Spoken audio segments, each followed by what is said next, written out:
Aquí se inicia El Ciudadano TV, con los hechos más sobresalientes de la semana. Noticias.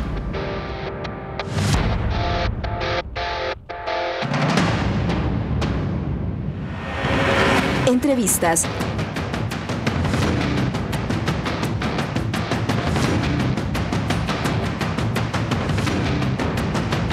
Reportajes. El Ciudadano TV es la imagen del gobierno de la Revolución Ciudadana. Bienvenidos.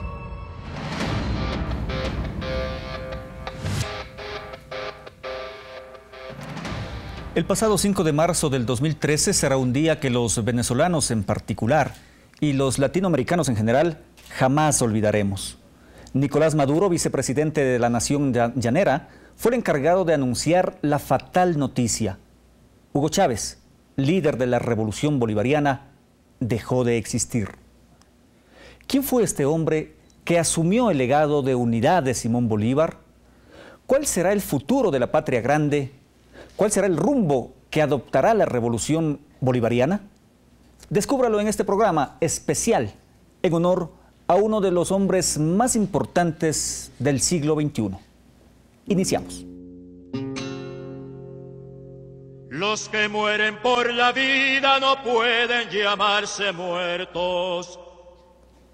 Para analizar el legado, la importancia histórica de la figura de Hugo Rafael Chávez Frías, nos acompañan Isabel Terán, coordinadora de la Red Alternativa Bolivariana, Fernando Borja, internacionalista, y Juan Pazimiño, historiador. Bienvenidos a todos ustedes.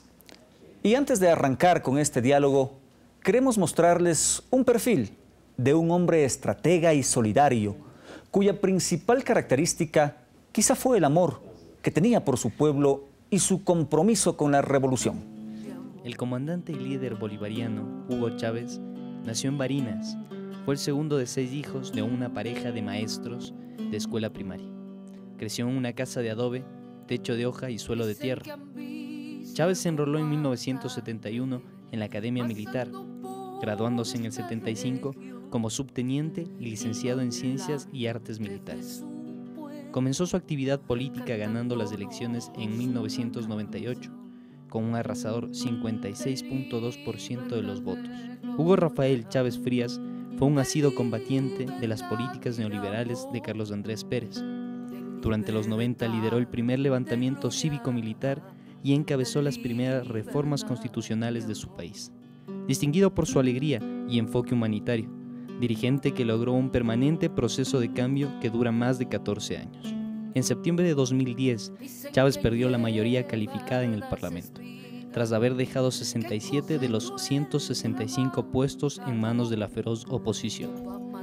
El 7 de octubre de 2012, tras afirmar que se encontraba libre de cáncer, logró su tercera reelección ante el candidato opositor Enrique Capriles, por un 55.26% de los votos. 3 meses después de someterse a una ardua lucha contra el cáncer, el presidente venezolano fallece el 5 de marzo a las 16 horas en el Hospital Militar de Caracas. Hoy su pueblo no lo despide, lo alienta, porque Hugo Chávez sigue vivo en los corazones de quienes seguirán con su sueño, en pos de la patria grande. Gracias a nuestros invitados de este día para analizar lo que está sucediendo no solo en Latinoamérica, no solo en Venezuela, sino en el mundo, con el fallecimiento del comandante Hugo Chávez Frías, presidente de Venezuela. Isabel, ecuatoriana, pero migrante en Venezuela por muchos años. ¿Qué es lo que está pasando al momento primero por su mente, por su corazón, con este sentimiento que embarga a todo un pueblo, que nos lo están demostrando en las calles de Caracas con los funerales del comandante Chávez?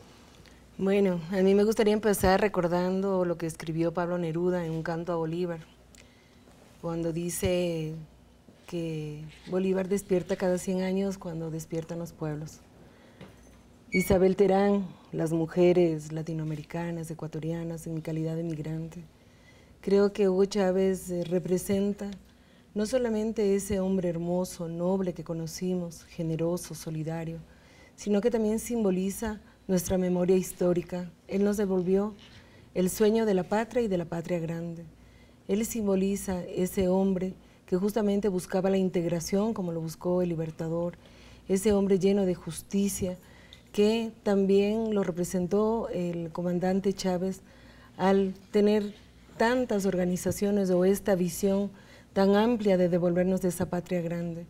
Yo estoy llena de tristeza, escucho a muchas personas que dicen que no hay que llorar, yo personalmente lo voy a llorar siempre, lo voy a extrañar siempre, creo que él todavía le faltaban muchas cosas que hacer, pero seguramente, y él debe estar en paz, porque era un hombre también que amaba la paz, de que todo su legado está en este pueblo, en todos nosotros que vamos justamente a cumplir con esa misión de la segunda independencia.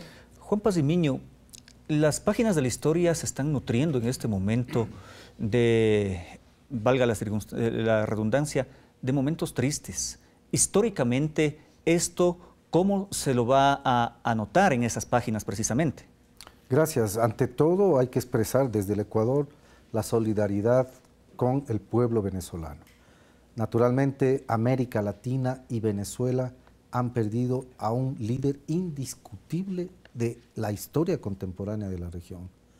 Hugo Chávez no solo supo cambiar, transformar la situación económica, social, política de Venezuela, pero también influyó en el contexto de la América Latina contemporánea para que otros gobernantes, como son el caso de Evo Morales o Rafael Correa, Cristina Fernández, bueno, todos estos líderes de una nueva era en la historia contemporánea de América Latina tienen, decía, esta influencia, sin duda alguna, del liderazgo de Hugo Chávez. Así es que hemos perdido en América Latina a una gran figura. De otra parte, Hugo Chávez cumplió un programa de acción que debe ser contrastado con lo que pasaba antes. Un modelo de desarrollo económico que había ocasionado la caída de las condiciones de vida y de trabajo de la población venezolana, que condujeron, entre otras expresiones, al Caracazo, a las movilizaciones constantes de la población, al fuera todos, como se dijo precisamente cuando ocurrió el Caracazo. Bueno, revirtió esa tendencia porque logró implementar un nuevo modelo de desarrollo económico que él lo consideraba, junto con el equipo de gobierno, como un tránsito hacia el socialismo del siglo XXI, que es la propuesta final. En ese proceso de transformación ha sido beneficiada la sociedad venezolana. Los índices internacionales nos dan como para sostener que en Venezuela se produjo una enorme reducción de la pobreza, de la miseria, de la inequidad. Se implementaron, se lograron poner al servicio de la población servicios de educación, de salubridad, de atención médica, de vivienda, inéditos en toda la historia venezolana, y con ello lo que se ve en las cámaras de la actualidad, ese enorme respaldo popular y ese sentimiento de dolor del pueblo venezolano por la muerte de este líder, expresa que ese líder cumplió con ese pueblo. A veces pensamos simplemente a Hugo Chávez como una figura individual, como que solito hubiera hecho las cosas. No es así, tenemos que siempre pensar, es que tenía todo un pueblo que le respaldó y que le ha reconocido en esta dolorosa y trágica muerte, le ha reconocido como el fundador de una verdadera nueva república. Esa es la trascendencia histórica que tiene Hugo Chávez. Fernando Borja, y con esta trascendencia histórica, como nos explica Juan Pazimiño, que no se encierra únicamente en Venezuela, en la región, sino que trasciende al mundo. ¿Por qué la figura de Hugo Chávez en este momento es número uno a nivel internacional con este lamentable deceso? Profunda tristeza causó la muerte del presidente Chávez, militar integérrimo e impertérrito, que supo interpretar el sentir del pueblo venezolano e introdujo reformas fundamentales. No debemos olvidar que el comandante Chávez, luego de la revuelta de 1992, cuando fracasó su intento por poner fin a la corrupción imperante, fue encarcelado por daños. Luego participó en las elecciones y captó el poder precisamente en la contienda del año de 1998. Cumplió su ofrecimiento de campaña de refundar la República y para cuyo efecto anunció que mediante referéndum se consultaría al pueblo respecto de una nueva constitución. Precisamente la Carta Política de 1999, que es la que rige hasta ahora. Por ello, hay que tomar en cuenta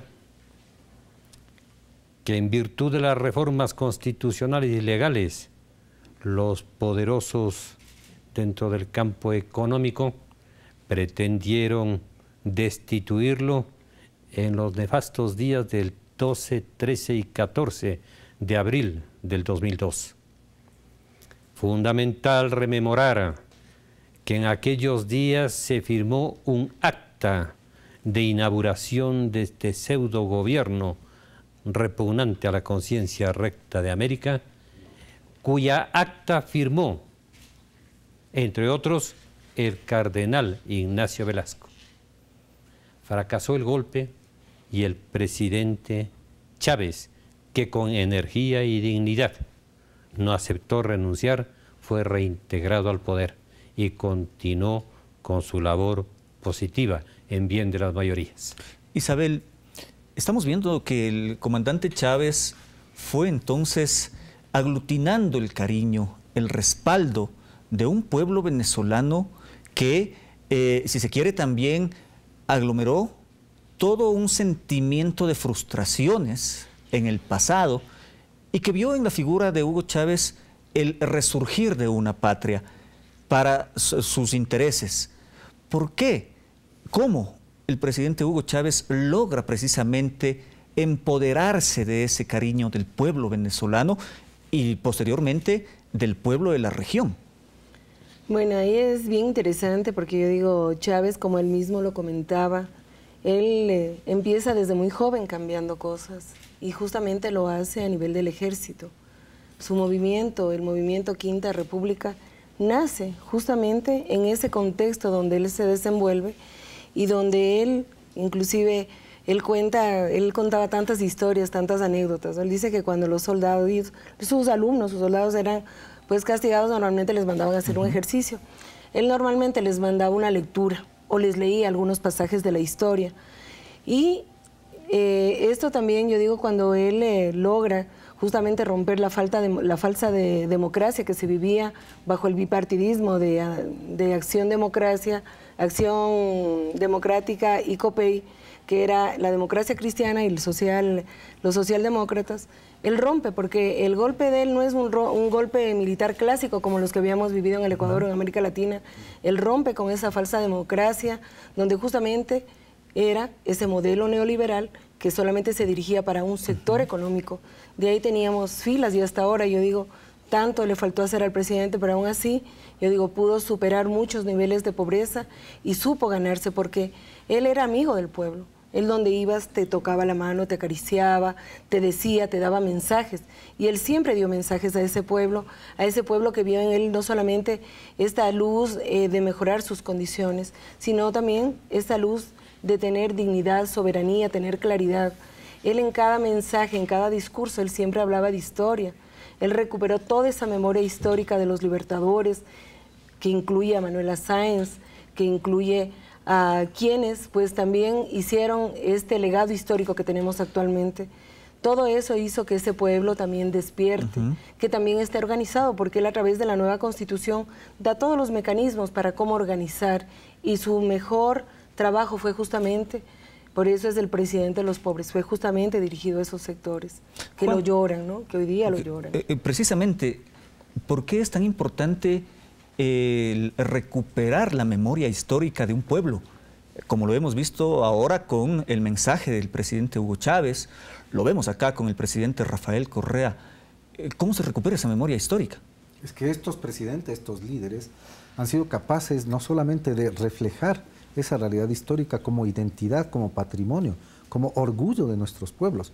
¿Cómo no recordar a Simón Bolívar, lo que decía Isabel, a nuestra Manuela? ¿Cómo no recordar estas figuras gloriosas que hicieron patria y que pretendían construir sociedades mejores, frustradas por los dominios oligárquicos de la región latinoamericana siglo XIX y naturalmente siglo XX? Pero además no solamente recuperan memoria histórica, sino que fijan principios que esos viejos líderes, esos antiguos líderes, habían buscado consolidarlos en nuestros estados. El nacionalismo, el sentido de dignidad, el sentido de integridad, el sentido de solidaridad, la idea de patria, la idea de soberanía, de independencia, de libertad, de democracia realmente del pueblo, no una mera democracia formal.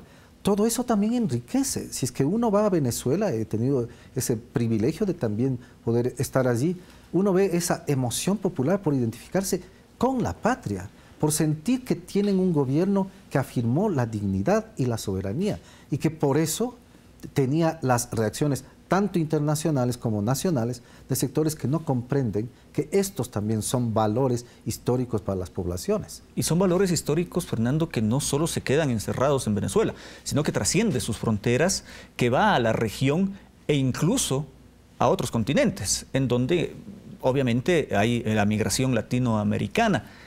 Pero, ¿cómo entender que internacionalmente la figura de Hugo Chávez trascienda tanto e incluso en bien y en mal, digámoslo, para los opositores, que genere tanta resistencia también en sus opositores? La oposición es lógica en virtud de que estos núcleos de poder en escala mundial se habían dedicado principalmente en la última década al saqueo abierto y descarado de los recursos públicos de sus pueblos. Y por eso la reacción de los indignados e indignadas que cobijados bajo esa bandera han reaccionado en Europa, Norteamérica, Latinoamérica, etcétera, etcétera. Que van tomando el modelo latinoamericano, el ejemplo latinoamericano. Este gran hombre, el presidente Chávez, interpretando, por eso dije al inicio, los sentimientos populares, supo canalizar esta reacción para inspirar reformas trascendentales en sus pueblos. Por eso creo fundamental no solo recordar todo cuanto hizo en Venezuela, en el campo de educación, en el campo de salud, sino que principalmente el comandante Chávez inyectó esperanza y dignidad en su pueblo. Y el recuerdo de este gran hombre por sus obras será perenne e iluminará la larga noche de los pueblos. Ahora estamos viviendo un momento triste, un momento histórico, pero puede que en estos 3 días que se van a cumplir los funerales del comandante Chávez, Isabel, sean de puro sentimentalismo, pero a lo posterior, ¿qué va a suceder cuando ya asumamos precisamente que la figura del líder regional no está más entre nosotros físicamente? Yo creo que parte de los legados de este pueblo y de nuestro presidente del pueblo venezolano, yo digo, recordemos, ahorita son 15 naciones o más de 15 naciones que han declarado el luto, justamente porque él nos hermanó como pueblos y trascendió no solamente solamente en el continente, también trascendió a nivel mundial. ¿Qué va a pasar en Venezuela? Yo creo que va a pasar muchas cosas y buenas, justamente porque ahora somos nosotros los herederos de ese cambio. Ahora somos un pueblo consciente, mucho más que antes, donde fuimos marginados, olvidados. Él nos devolvió no solamente esa memoria, sino la dignidad y nos hizo actores protagónicos del cambio. Entonces Venezuela va a seguir. Además, ahí tenemos todo un movimiento que es del Partido Quinto República, que es toda una organización estructurada con contenido político, ideológico, que lógicamente va a cumplir orgánicamente el mandato. El próximo presidente, no lo duden, va a ser Nicolás Maduro, que representa también otro hijo del pueblo formado desde los sectores populares, y él va a ser el próximo presidente. Tenemos un pueblo consciente que no solamente le está llorando, también debate ideas y recuerda todos sus etapas y qué nos ha dejado y además el camino que vamos a seguir. Entonces, Fernando, esto es una clara muestra de que no es una figura a la que sigue totalmente, 100% un pueblo, sino que es un proceso político, es decir, sigue la revolución bolivariana. La revolución bolivariana no termina con la muerte de su líder. La ventaja del ejercicio del poder por parte del comandante Chávez es fundamental en tanto en cuanto se refiere a que acabó con muchos mitos e infamias que pululaban en el ambiente de su patria y en Latinoamérica en general. Muy bien se recordó la actitud del presidente Correa, quien ha coadyuvado a la ilustración del pueblo, al conocimiento de héroes y hechos históricos trascendentales de la República del Ecuador, como el comandante Chávez hizo precisamente en Venezuela. Citemos un ejemplo en homenaje al tiempo.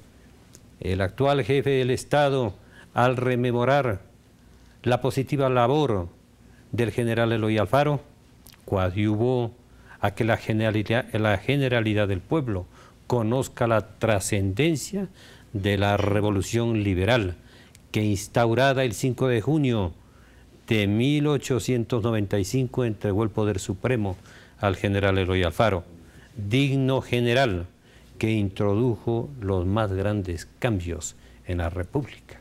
Y de ese tema vamos a tratar en el siguiente bloque para que Juan Pazimiño nos explique cómo es que los términos no solo son eso, revolución, no solo es una palabra, sino es un concepto, es un pensamiento, es un proyecto que en el pasado lo tuvimos con Eloy Alfaro, por ejemplo, aquí en el Ecuador, y que nuevamente la memoria histórica del ciudadano latinoamericano regresa con este mensaje de líderes como Hugo Chávez Frías, que nos deja un legado y nos deja un reto: continuar con su pensamiento, continuar con el sueño de Patria Grande, el sueño de Bolívar, ahora el sueño de Hugo Chávez. Hacemos una pausa en El Ciudadano TV y volvemos con este panel.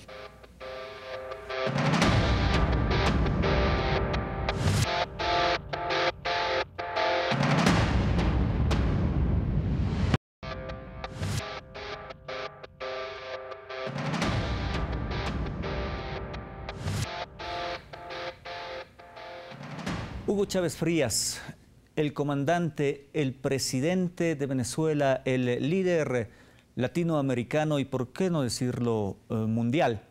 Analizábamos en el bloque anterior, Juan Pazimiño, que no solo el término, la palabra revolución es eso, que tiene más significados, que a lo largo de la historia hemos tenido en el mundo y en Latinoamérica y en el Ecuador revoluciones como la alfarista, que en estos momentos han vuelto a empoderarse los ciudadanos, por lo que ya explicaba en el primer bloque Juan Pazimiño, pero que lamentablemente por los sectores opositores tratan de desprestigiar estas revoluciones, indicando que se está tratando nada más de revivir lo que ya no funcionó antes.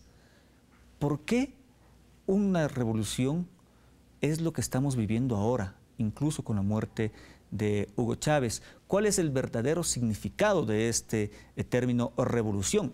Llámese aquí en el Ecuador revolución ciudadana, revolución bolivariana, en Venezuela. Que los opositores políticos acusen a líderes como Hugo Chávez o Rafael Correa o Evo Morales de dictadores, de líderes carismáticos, de gobernantes populistas, de dictadores, bueno, está bien para el lenguaje político, pero en el lenguaje estricto de un análisis académico, objetivo, serio, simplemente esas ideas van a quedar fuera de todo foco histórico. Quedan fuera porque no han entendido los procesos. Cuando hablamos de revolución en la actualidad, no es lo mismo que hablar de revoluciones pasadas. Tú hacías referencia a la revolución liberal, tiene otro contenido frente a las revoluciones contemporáneas. Estas son revoluciones sin sangre, solía decir Chávez y pensemos Correa. Las revoluciones socialistas, como la de la Unión Soviética, como la Revolución Cubana, tienen sus contenidos específicos. Hoy hablamos de revoluciones en democracia, porque la valoración de la democracia formal, de la democracia que algunos simplemente la consideran democracia burguesa, no es así. Es una democracia que de todas maneras institucionaliza procesos de participación ciudadana. Pero al propio tiempo hay que tomar en cuenta que en Venezuela no solo hubo una participación electoral de la población, sino que se logró impulsar la movilización consciente de la población consciente y la organización popular. Por eso es que prácticamente más de 10 procesos electorales triunfa esta tendencia. Pero no solamente es un triunfo electoral, hay un cambio estructural de relaciones de poder en Venezuela, en Ecuador, en Bolivia. Estamos hablando de Venezuela, particularmente en Venezuela. Ya no dominan fe de cámaras, ya no dominan los altos empresarios, ya no domina el capital transnacional, que era el eje de la Constitución y de las realizaciones del Estado anterior, décadas de los 80, 90, bajo ese neoliberalismo tan típico de América Latina. Hoy hay un pueblo que ha respaldado un nuevo poder y que garantiza por su movilidad y su organización que esta revolución sea una revolución popular. Hay que entenderla así, porque a veces también hay algunos, incluso académicos, que por no saber evaluar bien estas situaciones, quieren etiquetar a estas revoluciones, pero desde un punto de vista más bien negativo. No es revolución proletaria, si no es revolución proletaria. Revolución indígena, no es revolución indígena. Una revolución socialista del pasado, no es eso. Hay que saber comprender que estamos en una revolución popular y democrática que quiere construir un tipo de sociedad que se llama socialismo del siglo XXI, cuya teoría y cuya práctica histórica todavía está por construirse, pero que sin duda alguna han dado un giro total a la América Latina, a tal punto que hablamos de una nueva era histórica en la región, marcada por todos los gobiernos de la nueva izquierda de América Latina. Y Hugo Chávez, es increíble, fue el pionero en iniciar este proceso en el año 1999, cuando se creía que la globalización y la vigencia del neoliberalismo eran imbatibles. Él es el primero en plantear un nuevo esquema de desarrollo con sentido popular, con orientación del Estado a favor de los sectores populares y con un nuevo poder que implicó cuestionar a los poderes tradicionales, a los poderes mundiales y comenzar a construir una república distinta. Basta ver lo que ocurre en la televisión, en las fotografías y en las reseñas periodísticas. Todo un pueblo movilizado, porque también está organizado.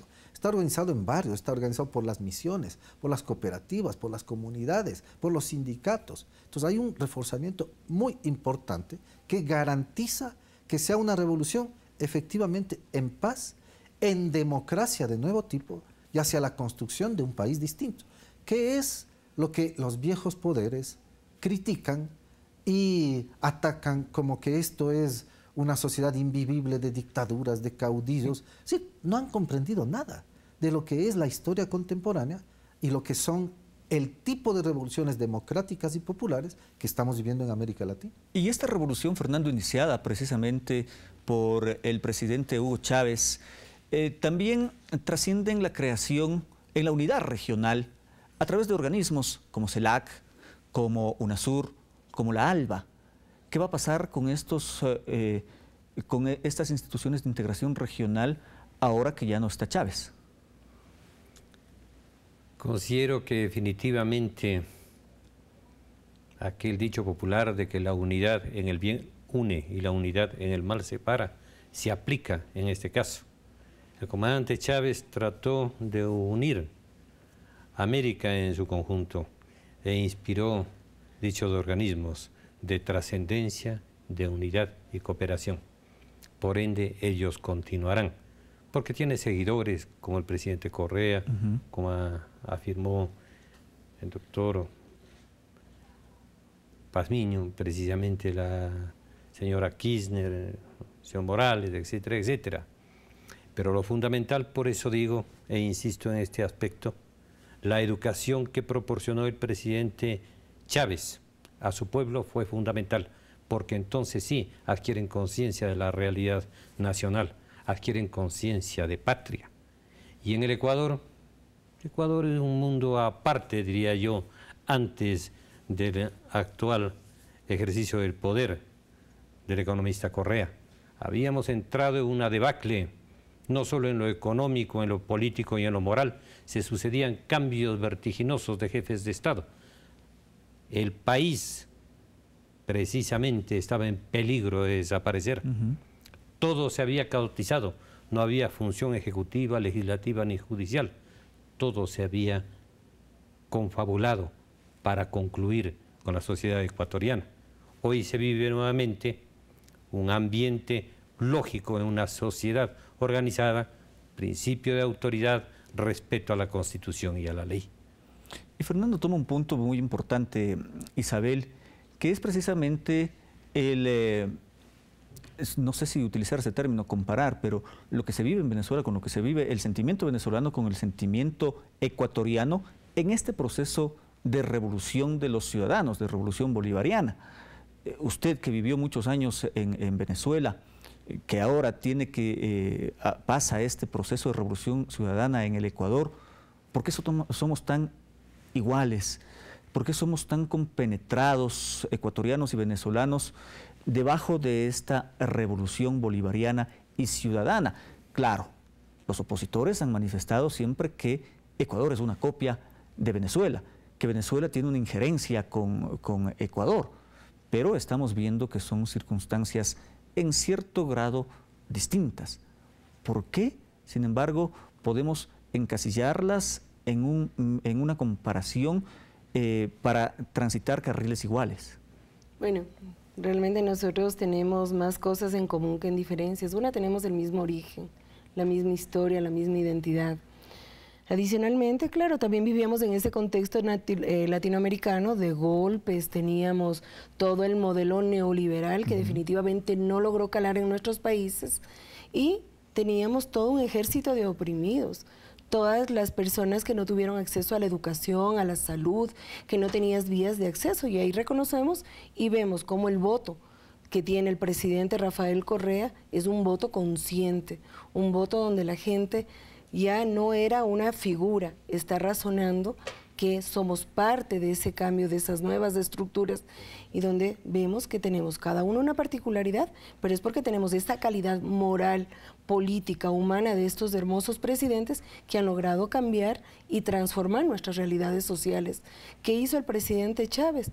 Su primera misión, la misión Robinson, recordando a nuestro maestro Simón Rodríguez, maestro del Libertador, justamente la primera misión que no solamente cumplió con dar la alfabetización, sino que también movilizó a los ciudadanos y el resto de ciudadanos que no conocían a profundidad esas realidades del barrio, del cerro, de su provincia, pues le tocó vivir, le tocó asistir.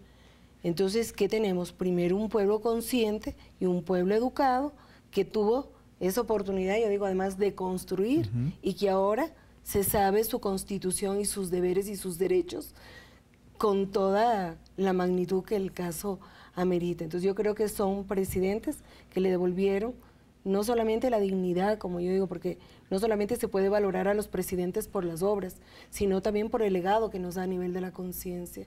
Entonces tenemos pueblos conscientes que sabemos y estamos apoyando a esta construcción de la nueva patria. La figura de Chávez, Fernando, durante su vida, durante su trayectoria internacional, tuvo algunos tropiezos que, si se quiere, la oposición intentó ubicarlos en el imaginario de la ciudadanía de esa manera.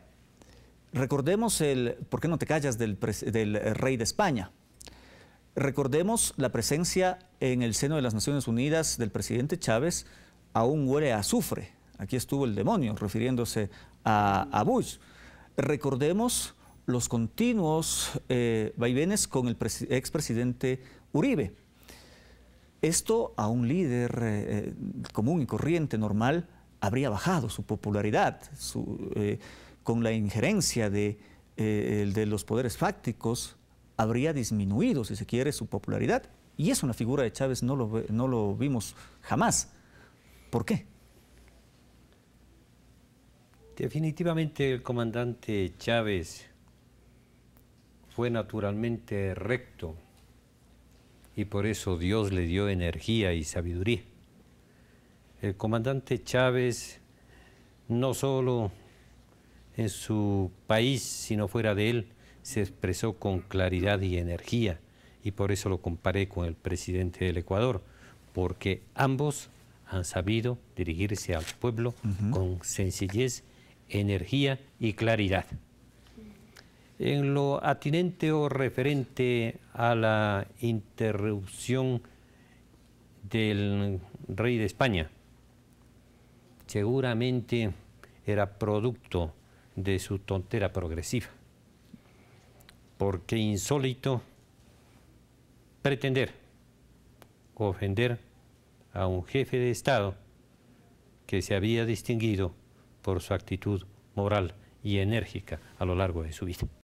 Gracias, Fernando, Isabel, Juan, por asistir a este panel de El Ciudadano, que en agosto del 2009 conversó con el presidente Hugo Chávez Frías. Nuestro director, Marco Antonio Bravo, lo entrevistó aquí en Quito, en la base Mariscal Sucre.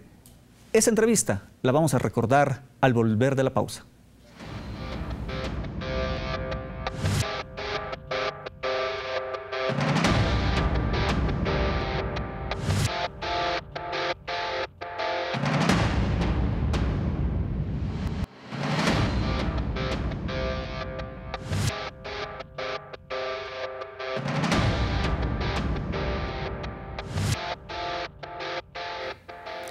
El pensamiento de Hugo Chávez pasará a la posteridad y sin duda su imagen se convertirá en un referente de futuras generaciones.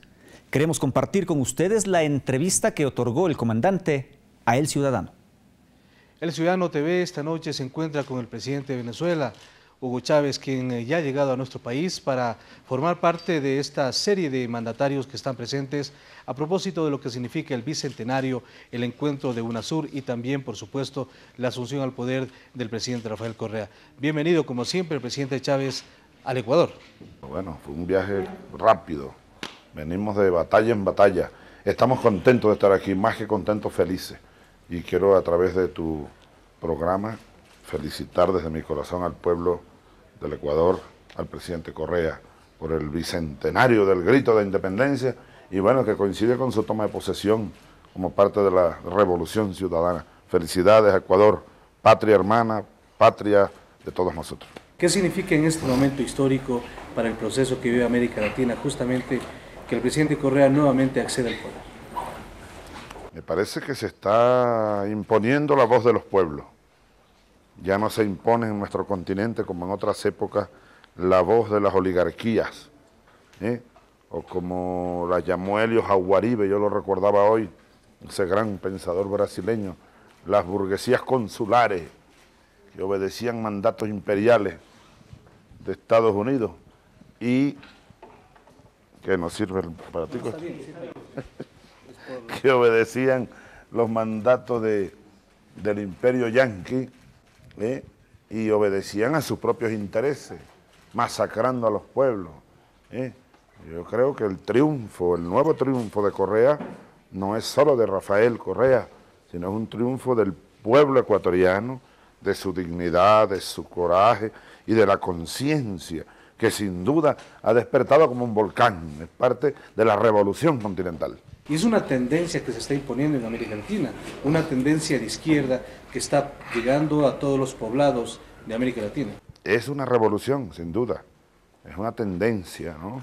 Es un despertar revolucionario, pero ahora, afortunadamente, yo que soy un soldado, como tú lo sabes, Marco Antonio, ¿no? Sí, y como todos ustedes lo saben, yo soy un soldado y estuve con fusiles en la mano, en revueltas, en rebeliones, en una prisión.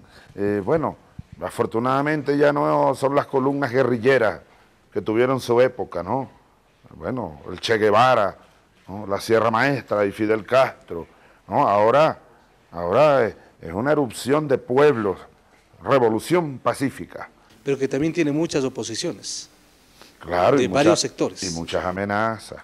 Fíjate lo que ha pasado en Honduras, En Honduras se ha dado un golpe no solo contra el presidente Zelaya, contra el pueblo hondureño, porque Zelaya pretendió consultar al pueblo, la consulta, para que el pueblo hable, como aquí lo ha hecho el presidente Correa, como lo hicimos en Venezuela, como se ha hecho en Bolivia. Ahora el anuncio de la instalación de 7 bases militares en Colombia, bases militares yanquis, son, como lo dijo Fidel Castro hace pocos días, 7 puñales en el corazón de América. Todo eso es la contraofensiva del imperio y sus burguesías consulares. Por eso hay que estar muy atentos y venimos a denunciar nosotros, como lo hemos hecho. ¿Qué se quiere lograr en UNASUR justamente? ¿Qué se quiere decir en UNASUR sobre este tema de las bases militares? Bueno, Venezuela va a levantar su voz, como ya lo hemos hecho en la UNASUR. La UNASUR está siendo sometida a prueba, además. Es una prueba para todos nosotros. Es una prueba de la fortaleza de la UNASUR, porque las 7 bases anunciadas ya en territorio colombiano, lo cual configura una traición del gobierno de Colombia al espíritu de unión, de UNASUR, al espíritu que encierra la creación del Consejo de Defensa Suramericano, donde nos hemos comprometido en los convenios firmados, también por el presidente de Colombia. También lo firmó. Claro, Colombia también lo firmó, a crear una nueva doctrina de defensa suramericana, a rebuscar o crear o recrear nuestros propios conceptos, nuestros propios códigos, sin ninguna injerencia extranjera. Colombia, o mejor dicho, Colombia es decir mucho.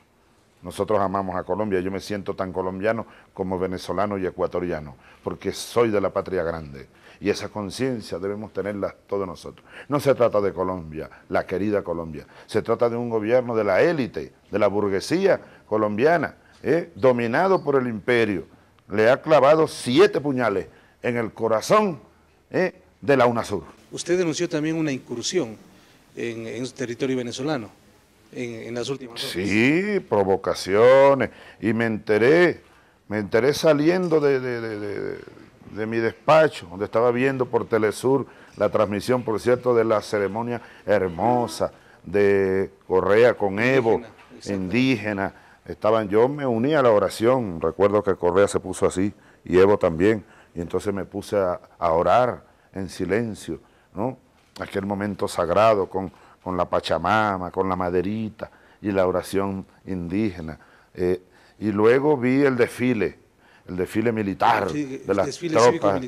El honor de las tropas del presidente Correa. Correcto, y a la independencia, que es la misma independencia. No, yo digo que no es la segunda, es la misma, solo que aquella no terminó, ahora la vamos a concluir. Entonces vi que la noticia por Telesur de que un grupo de soldados ecuatorianos fueron capturados por soldados colombianos. Dije, Dios mío, que no vaya a hacer esto una provocación.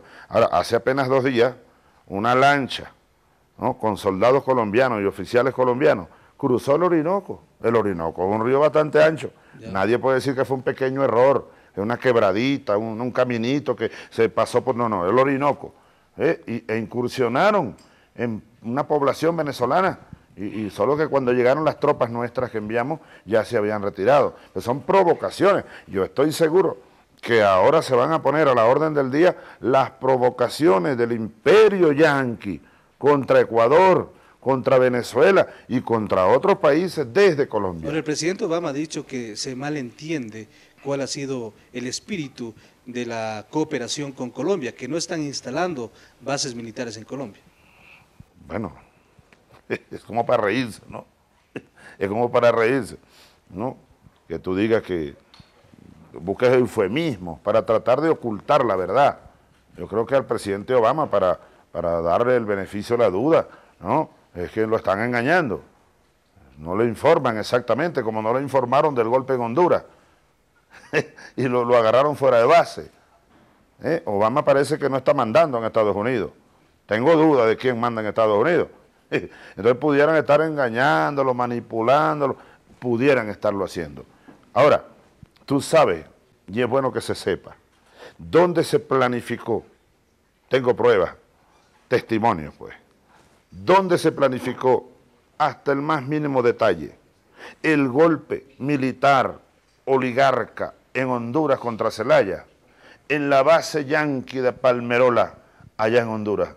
Ahí lo planificaron. ¿Dónde se dio la luz verde? ¿Desde dónde?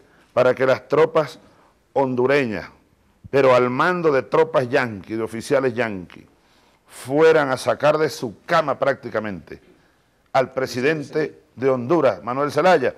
Desde la base de Palmerola se dirigieron las operaciones. ¿Existen ya pruebas sobre eso? Testimonio.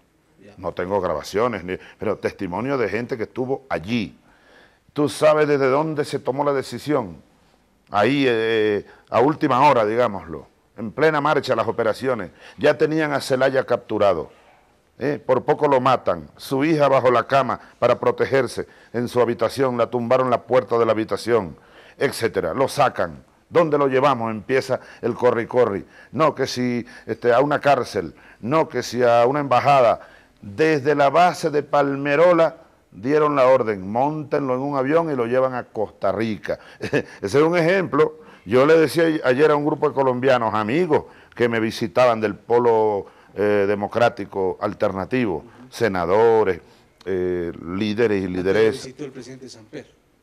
Nos visitó antenoche Samper, viejo amigo. Después nos visitó antier un grupo de colombianos y colombianas por la paz, un grupo bastante variado, numeroso, de intelectuales, dramaturgos, líderes estudiantiles, etcétera. La senadora Piedad Córdoba.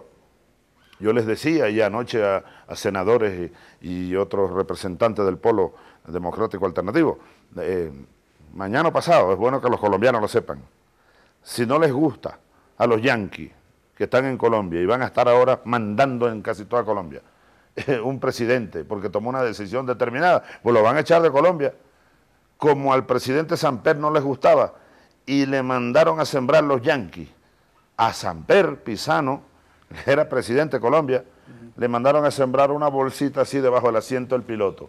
No era una bomba, pero casi que lo era.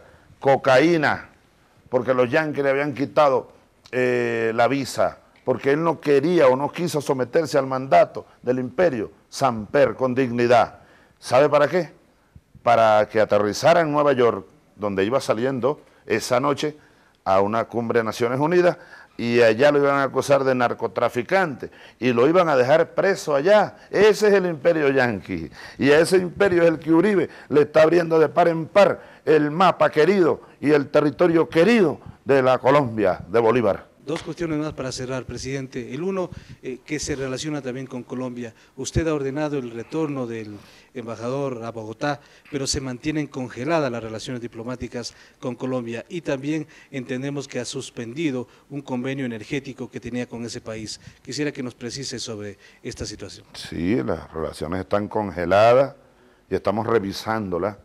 Anunciamos una revisión general de todas las relaciones diplomáticas, las relaciones políticas, las relaciones energéticas, las económicas, las comerciales, todo lo estamos revisando con un equipo que está dirigiendo el vicepresidente ejecutivo de la República.